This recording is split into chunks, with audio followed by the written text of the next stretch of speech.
E aí, pessoal, tranquilo? Vamos iniciar a aula número 2, a aula sobre introdução à cinética química.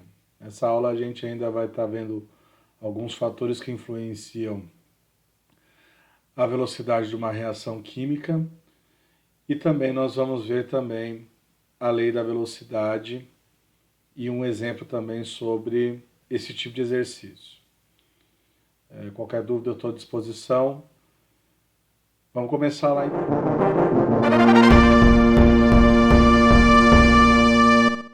Bom, pessoal, é o seguinte, eu enumerei essa unidade como sendo a unidade 1B, a aula passada sendo a unidade 1A, porque nós não vamos finalizar nessa semana a introdução à cinética química. Ainda vai haver outras aulas para que nós possamos encerrar esta unidade. Então eu vou estar chamando A, B e C e assim sucessivamente, ok? Nessa aula de hoje, então, nós vamos estar falando um pouco sobre os fatores que influenciam a reação química. E quais seriam esses fatores? Bom, o primeiro fator que eu vou apresentar para vocês é a natureza dos reagentes. Então, quanto maior o número de ligações a serem rompidas nos reagentes e quanto mais fortes forem essas ligações, mais lenta será a reação e vice-versa. Então, nós vamos ter então reações que, pelo fato da sua estrutura ser às vezes grande, como sendo, por exemplo, macromoléculas, elas teriam uma velocidade menor do que, por exemplo, reações que só possuem íons ou íons bem pequenininhos. Então, esse tipo de situação influencia na velocidade. Então, se a gente tem então essa força de ligação, essa energia muito grande para romper a ligação, nós vamos ter então uma baixa taxa de reação e vice-versa, ok? O outro fator é a superfície de contato. Então, quanto maior a superfície de contato entre os reagentes, maior é a taxa de desenvolvimento da reação. Eu até coloquei aqui a área efetivamente exposta para que ocorra a reação. Ora, se nós temos então um sistema, e esse exemplo aqui é um exemplo típico de superfície de contato. Se nós colocarmos um pedaço de mármore dentro de uma solução de HCl e o pó de mármore dentro de outra solução de HCl, nós iríamos verificar o quê?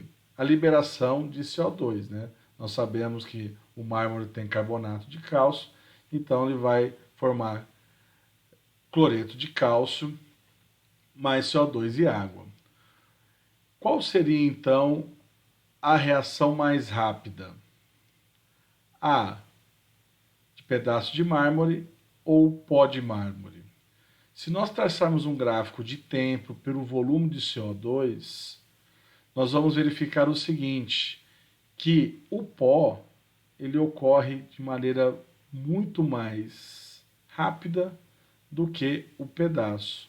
Ou seja, quando nós temos então uma maior superfície de contato, porque o pó vai ter uma maior área exposta em relação ao pedaço, a velocidade da reação aumenta.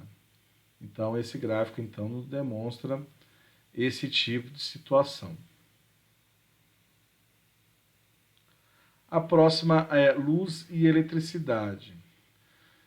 Algumas reações específicas ocorrem instantaneamente quando ativadas pela luz, as conhecidas como reações fotoquímicas, ou pela eletricidade, e são extremamente lentas na ausência desses fatores. Tá? Então nós temos reações então que ocorrem com a presença de luz e essa velocidade ela aumenta com essa presença ou a presença de eletricidade, tá? Aqui então existe uma reação fotoquímica, né, na camada de ozônio, que é o buraco de ozônio, é uma das reações que ocorre. Outro fator é a concentração dos reagentes. Nota o seguinte, que esse fator é um dos mais importantes e nós vamos estar trabalhando esse fator um pouco mais, iremos trabalhar mais aprofundado. Mas eu coloquei aqui para que nós possamos já começar a visualizar o quanto é importante a concentração química dentro, dentro do desenvolvimento de uma reação. É claro que quanto maior a concentração, maior é a probabilidade de haver colisão efetiva entre as partículas. Consequentemente, então, se você tem maior colisões, você vai aumentar, então, maior colisões efetivas, você vai aumentar a reação, a velocidade da reação. Olha só, dado uma reação A mais B dando C, nós colocamos aqui 4 tipos de situação e você observa o seguinte, que cada uma dessas situações foi indo aumentando cada um dos reagentes. Então aqui nós temos uma proporção de 1 para 1, então nós temos uma única possibilidade de colisão A e B. A partir do momento que eu dobro a quantidade de B, então nós temos então o número de colisões então dobrados também. Se nós dobrarmos a quantidade de A e a quantidade de B, nós vamos aumentar em 4 vezes essa probabilidade e assim sucessivamente. Então, quanto maior a concentração, maior é essa probabilidade de colisão, consequentemente, maior é a velocidade da reação. A pressão. O aumento da pressão do sistema em reação implica num contato maior entre os reagentes. Quando você aumenta a pressão, você tem então esse contato maior. Consequentemente, então, a probabilidade de choque efetivo na reação, ela aumenta. E, consequentemente, a velocidade da reação. Então, se nós temos um aumento de pressão, vamos ter então um menor volume e aí uma maior quantidade, maior probabilidade de choque, maior a velocidade da reação. Temperatura. A temperatura ela vai estar diretamente ligada à energia cinética. O aumento da temperatura causa o aumento da velocidade da reação química, tanto exotérmica quanto endotérmica, pois leva os reagentes a atingir mais rápido o complexo ativado. Nós vamos ver daqui a pouquinho esses conceitos, para quem não está lembrando ainda, sobre reações endo e exotérmica e sobre complexo ativado, ok? Mas aqui no caso, então, nós temos um aumento da energia cinética pelo aumento da temperatura. Consequentemente, então, quanto maior a energia cinética, maior vai ser a probabilidade de choques efetivos, maior vai ser a velocidade da reação. Note esse gráfico que é o número de moléculas por energia das moléculas, ou energia envolvida nessas moléculas. Então nós temos então uma temperatura T1 e uma temperatura T2. E note o seguinte, que na temperatura T1 ela é menor que a temperatura T2, consequentemente, então, nós temos aqui uma velocidade bem maior de T2 em relação a T1. E por que isso, então? Porque o complexo ativado dessas moléculas em T1 ela é bem maior do que T2. E você observa que o número de moléculas também nessa mesma energia de ativação, ela é bem maior em relação a T2. Ok?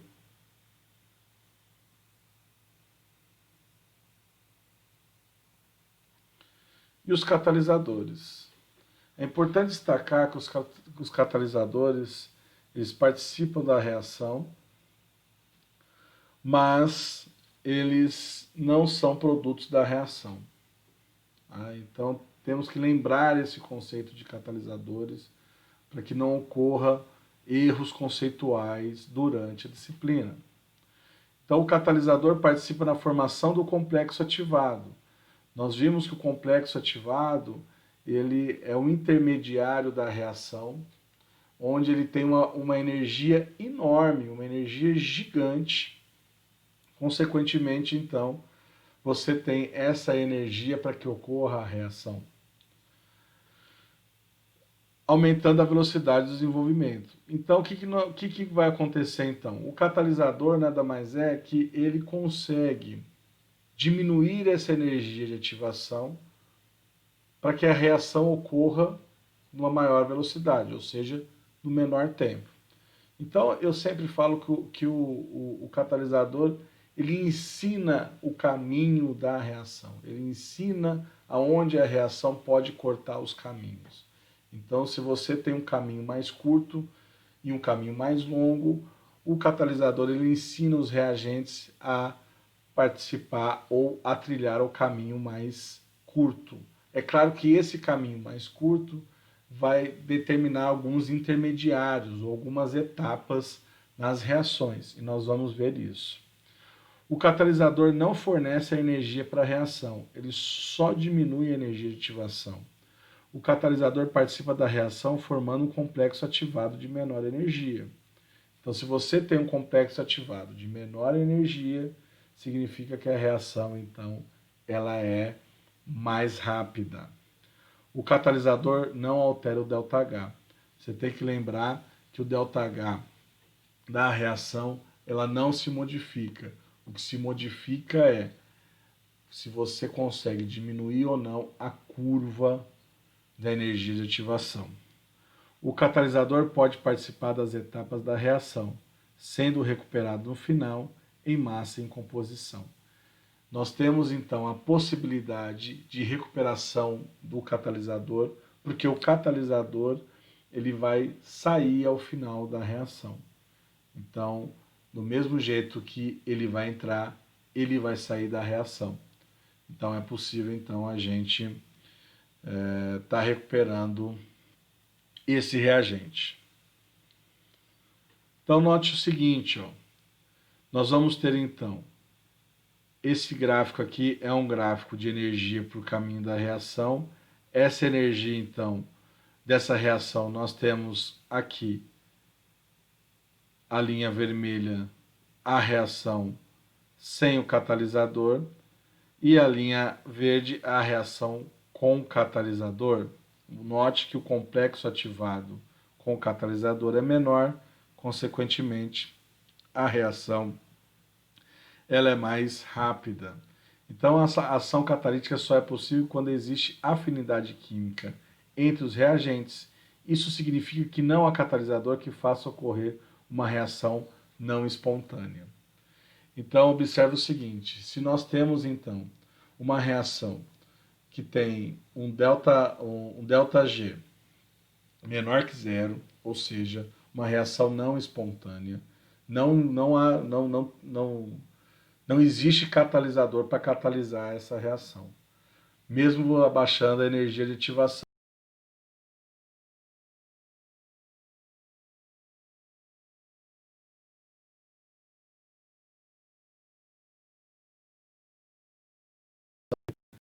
Quando a reação ela é espontânea, ou seja, quando a energia de Gibbs for maior que zero.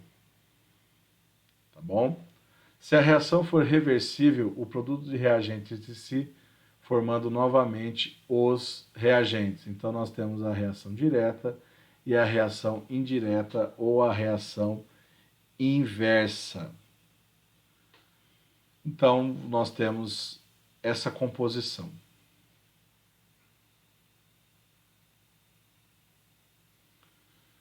Para conseguir abaixar a energia de ativação, o catalisador age mudando o mecanismo da reação, formando um composto intermediário. Então, observe você o seguinte, ó, a reação sem o catalisador, a energia de ativação, o pico da energia de ativação lá em cima, e a reação com a energia de ativação. Então, nós temos aqui A mais B mais C, A mais B dando AB, como C catalisando. Quando o C está catalisando, o que vai acontecer então? Várias etapas da reação. Então, o que o catalisador fez então? Ele diminuiu a energia de ativação, e note que a energia de ativação do maior pico foi a energia de ativação da reação, ó. Então, a energia de ativação de maior pico, que foi aqui na etapa 3. Porém, o que ele fez então? Ele aumentou o número de etapas, consequentemente diminuiu a energia de ativação. E é claro que quando você faz a global, você então consegue chegar A mais B dando AB, e aí você consegue chegar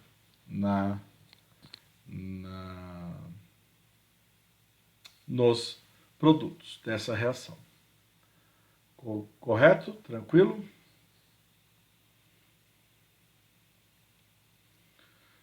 Bom, os catalisadores eles têm dois tipos basicamente. Na verdade, eles têm três tipos basicamente. São os catalisadores homogêneos, heterogêneos e enzimáticos. Qual é a diferença deles?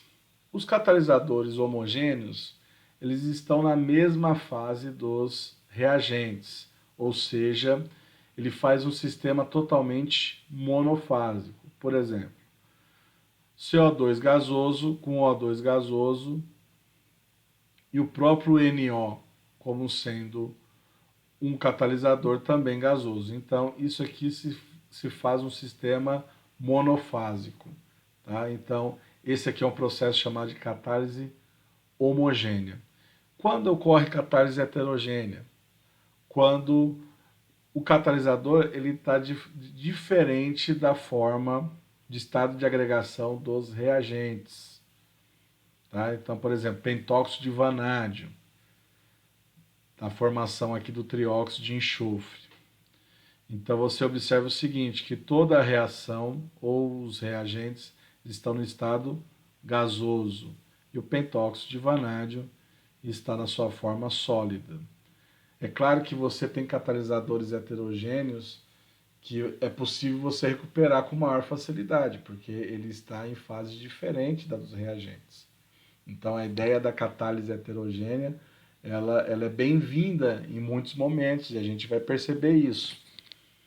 Então, até coloquei o exemplo aqui, ó, tá? Do pentóxido de vanádio, e observe vocês o seguinte, que esse pentóxido de vanádio, ele faz uma catálise, tá? Então, ó, você tem ele aqui dentro da superfície, e aí, no caso, é na superfície dele que existe a possibilidade dessa catálise. Tá?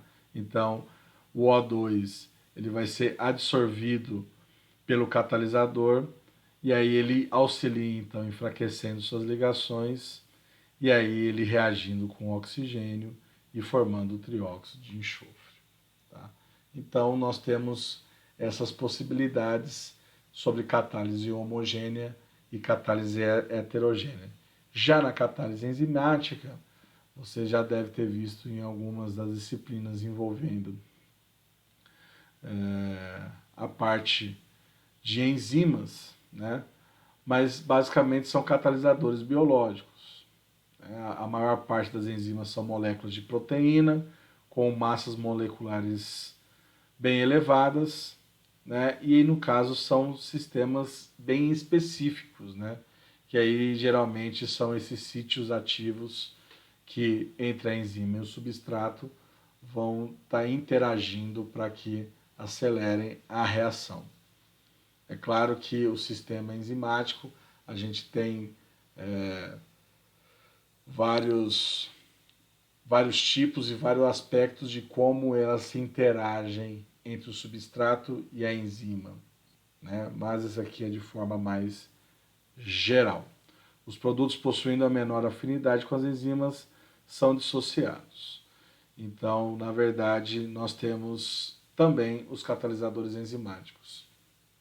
Qual vai ser a ênfase da nossa disciplina? Catálise homo e catálise heterogênea. Já na reação exotérmica e na reação endotérmica, nós temos então a diminuição do complexo ativado, porém não se altera as energias da reação. Não se altera a entalpia da reação. Então nós temos então essa reação exotérmica. Lembra que a reação exotérmica libera energia e na reação endotérmica absorve energia. Nós vamos ter um ΔH.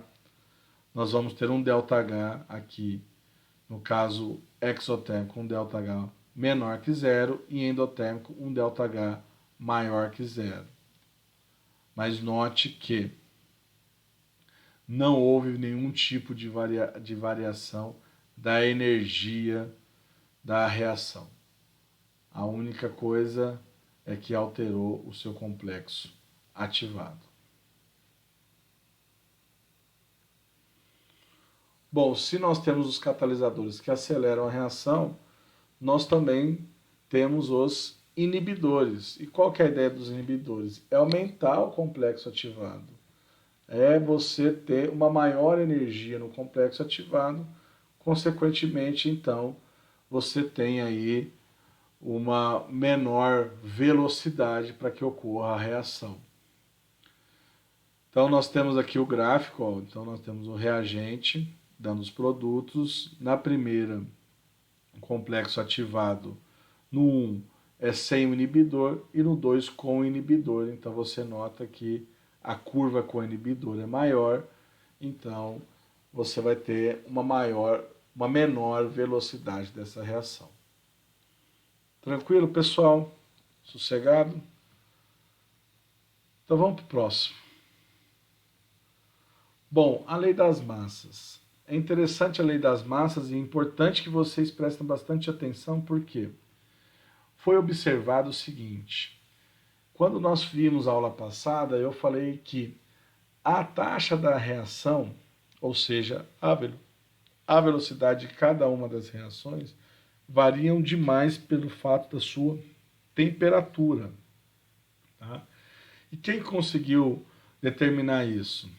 Foi aqui, ó, o Berg e o Weil que conseguiu, então, determinar a chamada lei das ações de massas. O que eles conseguiram provar? Que a cada temperatura, a taxa de desenvolvimento de uma reação é diretamente proporcional ao produto das concentrações, em quantidade de matéria dos reagentes, e elevadas a expoentes determinados experimentalmente. Então não é possível, então, a gente, às vezes, determinar, então, a lei de uma velocidade da reação. Por quê? Porque a temperatura influencia diretamente nessas proporções. Ou seja, nós vamos ter variações de velocidade da reação conforme as variações de temperatura. Ora, o que ele quis dizer com isso, então? Se nós temos uma reação Azinho-Azão mais Bzinho-Bzão, dando Czinho-Czão mais Dzinho-Dzão, como ficaria isso, então? Ficaria, então, a taxa, que seria o R, que vai ser igual a K, que é uma constante. Essa constante da chamada constante de velocidade, e ela é determinada para cada um tipo de temperatura. Então, se você tem uma reação com 40 graus Celsius, você vai ter um K. Com 41 graus Celsius, vai ter outro K. Com 42 graus Celsius, você vai ter outro K. Então, esse K ele varia conforme a temperatura.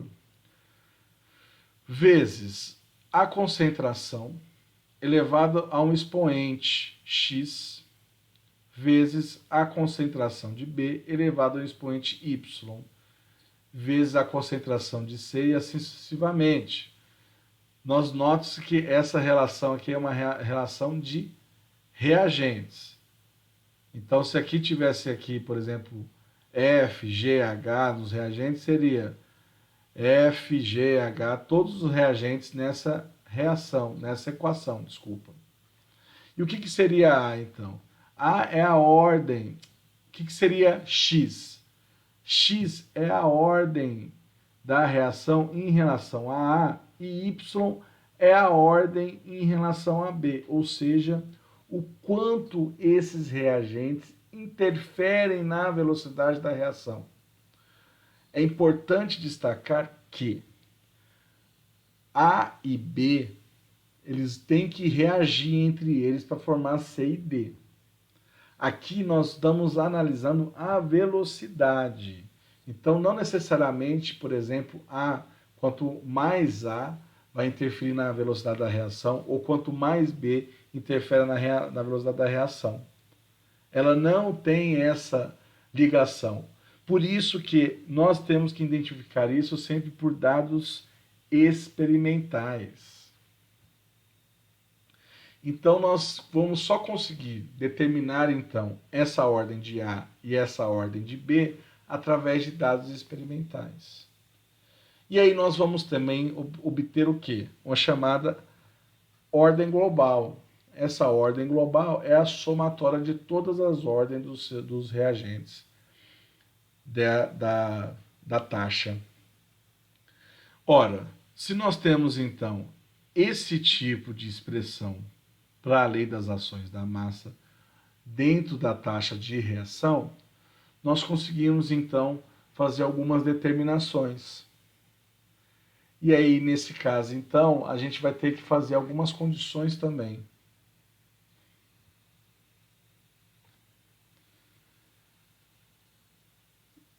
Nesse formato, então, nós temos o tempo de meia-vida e também o tempo infinito. E aí, no caso, eu vou até já começar a colocar o tempo de meia-vida e o tempo infinito em conceitos que vocês já viram, só relembrando mesmo. O tempo de meia-vida refere-se ao tempo necessário para 50% do reagente limitante seja consumido. Tempo de meia-vida. Então, sempre é 50% a partir daquele tempo. E o tempo infinito, ele quando atingir o equilíbrio químico. Ou seja, o instante que as concentrações dos reagentes produzem permanece constante dentro do reator. Então nós vamos ter então esse equilíbrio então quando essas concentrações elas permanecerem constantes e o gráfico vai demonstrar essa constante. Então vocês já viram já disciplinas utilizando várias vezes equilíbrio, né? E no caso relembrando desses conceitos que vocês viram aí nas disciplinas anteriores. Então, por exemplo, se nós temos aqui um gráfico de uma reação reversível de 3A dando R, então note-se o gráfico. Olha só, nesse caso aqui nós temos um gráfico de número de mols por tempo da reação 3A por R. Então nós temos a formação de R e o consumo de A. Note que o tempo inicial de A é de 100 mols. Então qual seria então o tempo de meia-vida? Se A está em 100 mols, então nós, quando chegarmos a 50 mols, esse será o seu tempo de meia-vida. Tranquilo? E o chamado tempo infinito? O tempo infinito ele vai ser quando a concentração de A e a concentração de R sejam constantes, ou seja, não vão alterar. No momento que acontecer esse tipo de situação, nós vamos chamar esse tempo de tempo infinito. E é importante esse tempo, tá? Quando a gente estiver vendo reatores, ele vai interferir bastante. Então vamos para um exemplo então. Eu coloquei um exemplo para tentar facilitar vocês aí a relembrar alguns conceitos. Tá? Quem tiver com dificuldade, faça os exercícios junto comigo aqui. Beleza? Então vamos lá. Para a reação A mais B dando C, foram realizados 3 experimentos conforme a tabela abaixo. Então note o seguinte, nós vamos precisar de uma tabela experimental. Então nós temos um experimento 1, 2, 3 com concentrações mol por litro de A e concentrações mol por litro de B. E a velocidade da reação dada em mol por litro por minuto. Então nós temos então todos esses experimentos. E note que sempre quando a gente vai utilizar experimentos que envolvem a cinética da reação, nós vamos ter que colocar eles de forma que um experimento seja igual ao outro para que a gente possa fazer relações. Então, por exemplo, olha só, o experimento 1 e o experimento 3 têm a mesma concentração. Já em B, o experimento 2 e o experimento 3 já têm a mesma concentração. Então, a primeira coisa que você tem que notar é nessas concentrações que estão iguais. Por quê? A partir do momento que essa concentração está igual e nós estamos alterando a concentração de A, nós vamos estar envolvendo, então, o que ocorre quando alteramos as concentrações de A. E quando mantemos A, vamos observar o que ocorre quando alteramos a concentração de B. Se B interfere na velocidade da reação ou não. Então, nós vamos fazer, então, determinar a lei da velocidade e a constante da velocidade e a velocidade de formação de C quando a concentração A e B foram a mesma. Tá? Então, vamos lá pela lei da velocidade. Pela lei da velocidade, a gente tem, então, que foi já determinado. Né? O que é?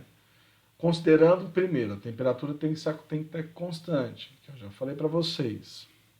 Qual que é a lei da velocidade? É R igual a KAX vezes BY. Nós temos uma reação entre A e B. Então, essa é a quantidade de reagentes, então é desse formato. E se fosse só A? Ia ser RKA. Beleza? Bom, nós conseguimos, então, determinar a reação de cada um desses experimentos, porque nós temos a concentração e temos a velocidade. Se nós substituirmos por essa expressão, o que nós vamos ter então? Vamos ter que o experimento 1 vai ser então 2 vezes 10 a menos 3 mol por litro por minuto, vezes K, concentração de 0,1 de A, concentração de 0,1 de B, elevado a x e a y, respectivamente. E note que eu fiz a mesma coisa para os outros dois experimentos. Então, nós temos a expressão então, do experimento número 1, do experimento número 2 e do experimento número 3. Nesse caso aqui, a gente vai utilizar um método de cálculo conhecido como o método das velocidades iniciais.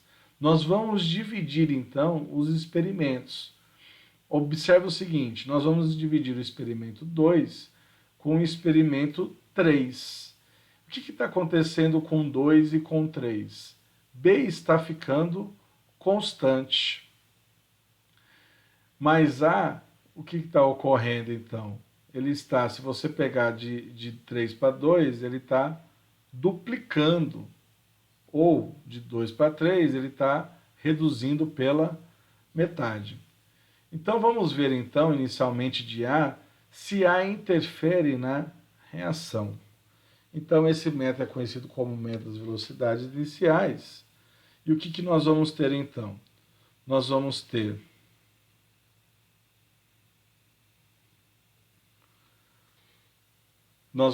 então, as duas expressões de 2 e a expressão de 3. E note o seguinte, que a gente vai poder cancelar algumas coisas. Podemos cancelar 0,2y com 0,2y. Podemos cancelar k com k. E note que você tem aqui também uma relação entre 8 e 4, 10 a menos 3, 10 menos 3. É lógico, esse exercício ele é bem simples para você verificar essas possibilidades, tá? Então, como vai ficar isso, então? Vai ficar 2, que é igual a 0,2 dividido por 0,1 elevado ao quê? A x. Se nós utilizarmos, então, a propriedade de logaritmo, nós conseguimos, então, calcular x. Então, nós temos 2, que é igual a 2 elevado a x. Logo, utilizando a propriedade, x vai ser igual a 1. Então, já sabemos, então, que a taxa vai ser o quê? K, concentração de A elevado a 1. E para B? A B é a mesma coisa. A gente vai utilizar, então, de B, os experimentos 3 e 1.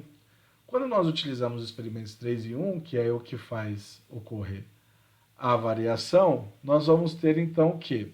vamos ter que 4 vezes 10 a menos 3 vai ser igual a K 0,1 elevado a x vezes 0,2 elevado a y, dividido por 2 vezes 10 a menos 3, que é igual a K 0,1 elevado a x vezes 0,1 elevado a y.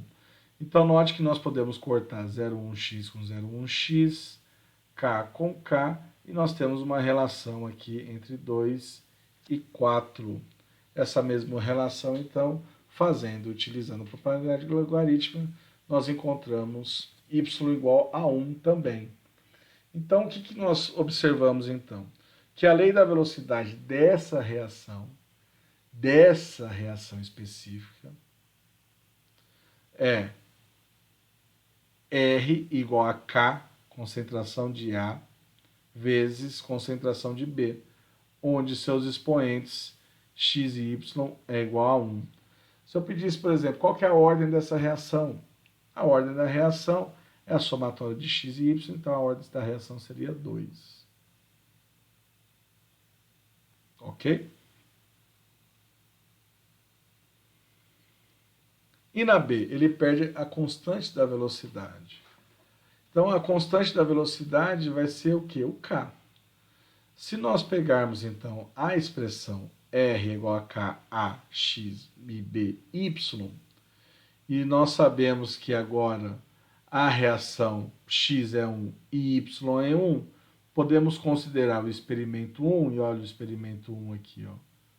Nós temos a velocidade, vamos ter a concentração, já sabemos X, já sabemos Y. Então é só colocar na expressão e fazer o cálculo. K, então, vai ser 2 vezes 10 a menos 3, dividido por 1 vezes 10 a menos 2. Só que qual seria a unidade desse K? Fazendo essa análise de unidades, o que nós temos, então? Nós temos que a velocidade é mol por litro por minuto, vezes o K, que é a constante que a gente quer saber as unidades, vezes mol por litro, vezes mol por litro, que é a concentração de A e a concentração de B. Fazendo essas contas, então, cortando aqui mol por litro, e multiplicando invertido, nós vamos ter, então, que K vai ser, então, litro sobre mol vezes minuto. Então, essa expressão, então, K vai ser dessa reação nessa temperatura, vai ser de 0,2 litros por mol vezes minuto. Ok, pessoal? E a C? A C ele fala o seguinte: a velocidade de formação de C quando a concentração de A e B foram iguais e a 0,5 mol por litro. Então a reação, relembrando, é A mais B dando C.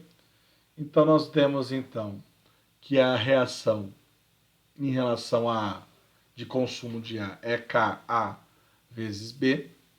A gente já achou que X é 1, Y é 1. Se a concentração de A for igual à concentração de B, de 0,5 mol por litro, nós vamos ter então que a taxa de A é 0,2 vezes 0,5 vezes 0,5, e esse valor então vai dar 5 vezes 10 a menos 2 mol por litro por minuto. Nós determinamos A. Quanto que é a taxa de C? Porque ele quer saber a formação de C.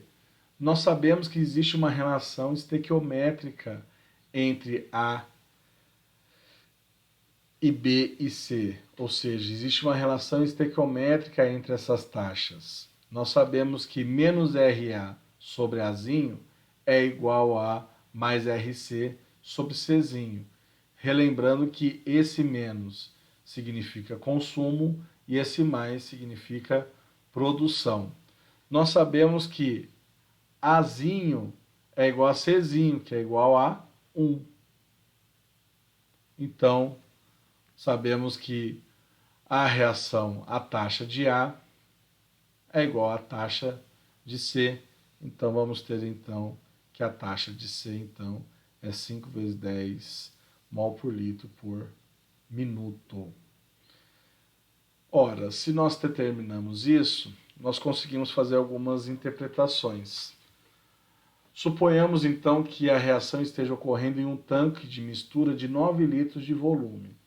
Então note o seguinte, se nós temos então um tanque de mistura com 9 litros, o que deu o dado? O resultado, desculpa. O que deu o resultado? O resultado deu 5 vezes 10 a menos 2 mol por litro por minuto. Então, em 1 litro, nós temos 5 vezes 10 a menos 2. Como nós temos um reator como um todo de 9 litros, então como seria então a taxa desse reator? Então, a taxa de reação no reator todo vai ser, então, a taxa de C vezes o volume do reator. Consequentemente, então, vamos ter 5 vezes 10 a menos 2 mol por litro por minuto vezes 9. Nós cortamos litro com litro. Então, a taxa de reação do reator todo vai ser, então, de 0,45 mol por minuto. Note o seguinte, que nesse caso desse tanque de mistura, nós temos que ter algumas condições, mas já conseguimos fazer essa quantidade de matéria por tempo. E quais seriam as condições nesse caso? Nesse caso, as condições que o reator esteja totalmente homogêneo, ou seja, que as concentrações e as temperaturas sejam iguais, né? Basicamente isso aí, tá? Qualquer dúvida, estou à disposição de vocês. Vou colocar também uma lista de exercício, junto para que vocês possam estar treinando aí alguns desses conceitos, beleza? E até a próxima.